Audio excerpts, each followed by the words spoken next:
Estamos en una nueva sesión de actualidad en audiología con don Julio García Romero. Muchas gracias por venir. Gracias a vosotros.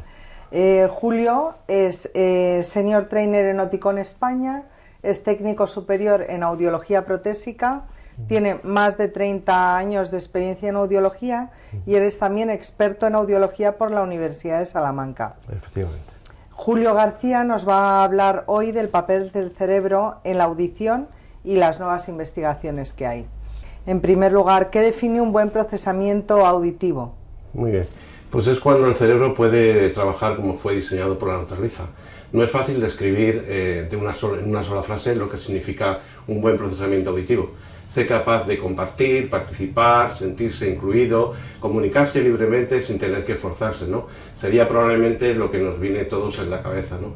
Sin embargo, todo se reduce cómo funciona el cerebro, ¿no?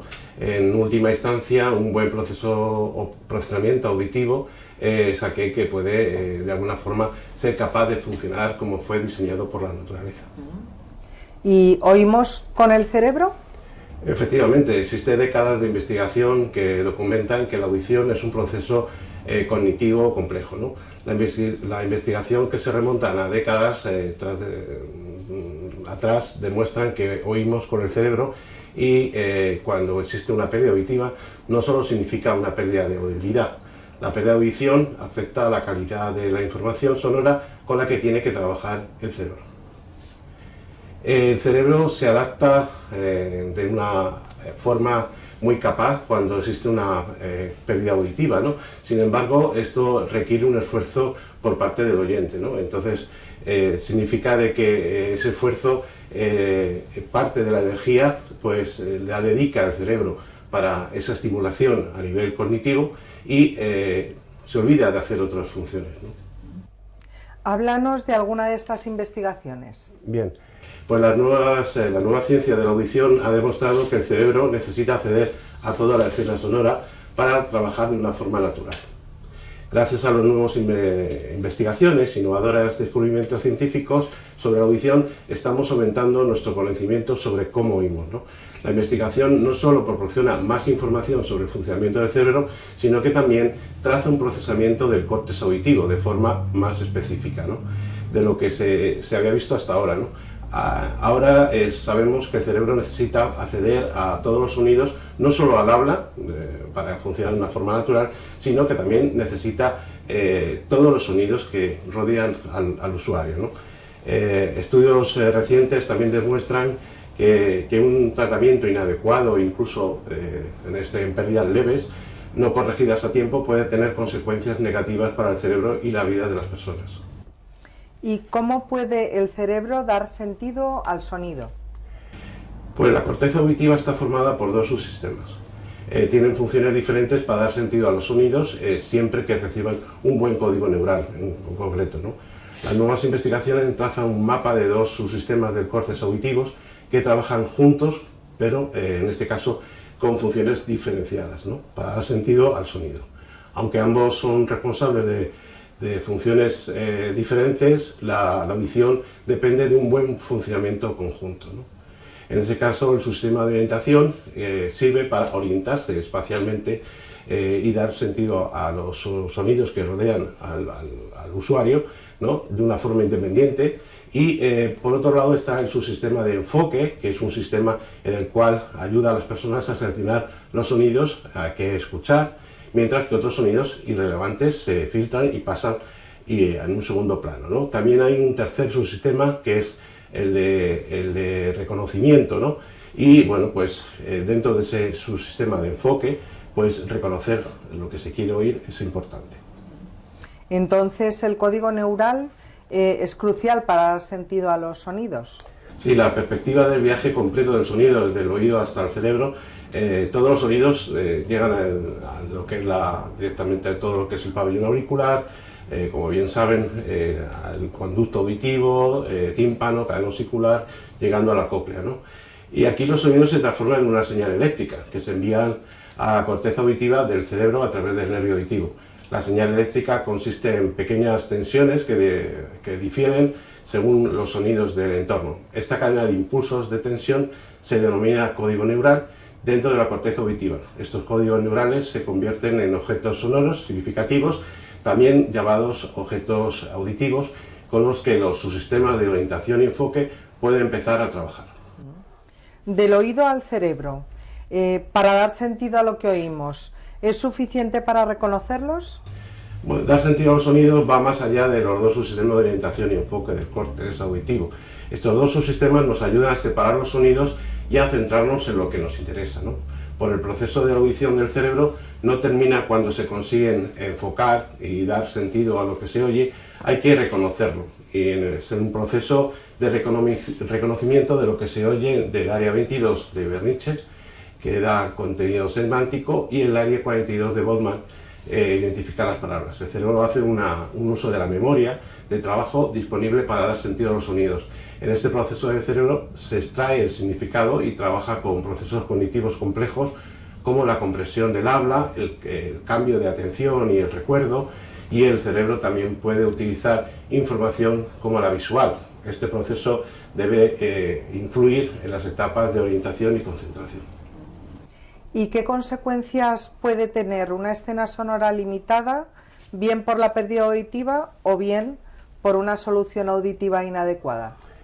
Bien, las consecuencias de no trasladar a tiempo una pérdida auditiva o una solución inadecuada, pues un aumento del esfuerzo de escucha, una carga cognitiva, una reorganización de las funciones cerebrales, aceleración del deterioro cognitivo y una aceleración de la disminución del volumen cerebral. Entonces, los problemas cerebrales pueden convertirse en problemas vitales. Efectivamente, un aumento de esa carga cognitiva y una reorganización a nivel cerebral pues hacen que muchas veces que el usuario pueda producirse un aislamiento social, las primeras depresiones, equilibrio deficiente y lesiones relacionadas con caídas, y también demencia y Alzheimer. ¿Y cómo implementan los audífonos estos nuevos descubrimientos en su tecnología? Bien, pues en este caso nosotros estamos trabajando hace ya más de 30 años sobre el grupo de tecnologías que aportan, digamos, información precisa, información que necesita el cerebro para recoger todo el sonido, ¿vale?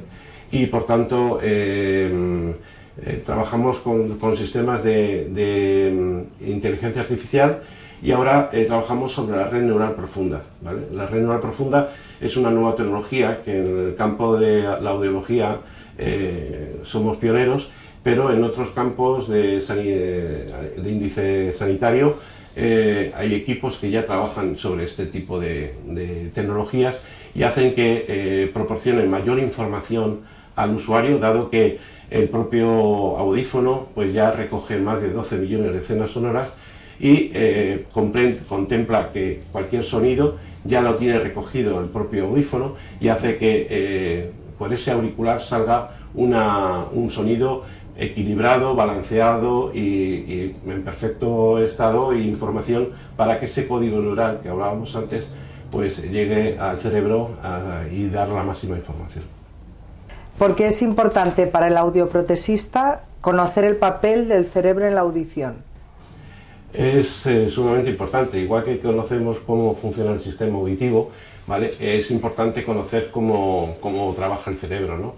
Y nuestro papel como audioprotesistas es muy importante. Fijaros, una mala adaptación o una mala decisión en un momento dado sobre una hipoacusia leve aumenta por 2 el riesgo de demencia en esas pérdidas auditivas, que aunque parecen que son leves, realmente pues son importantes. También en hipoacusias moderadas se multiplica por 3 ese riesgo de demencia, pero fijaros, en hipoacusias severas por 5. Así que tenemos que conocer cómo funciona el cerebro y qué necesidades necesita, ¿no? En este caso, ya los audífonos, trabajar 360 grados, aportan mayor información al cerebro, y debemos de conocer las demandas del usuario, conocer sus entornos auditivos para elegir la mejor solución auditiva. ¿Y cómo puede un audioprotesista incluir, digamos, en el discurso con el paciente para que comprenda el papel del cerebro en la audición? Bueno, en principio tenemos que dar mensajes positivos en este caso, porque bueno, tenemos solución para ello, ¿no? Entonces hay que informar a los pacientes que cuando tienen las primeras presbiacusias, que son pérdidas leves, pues tenemos que poner una solución.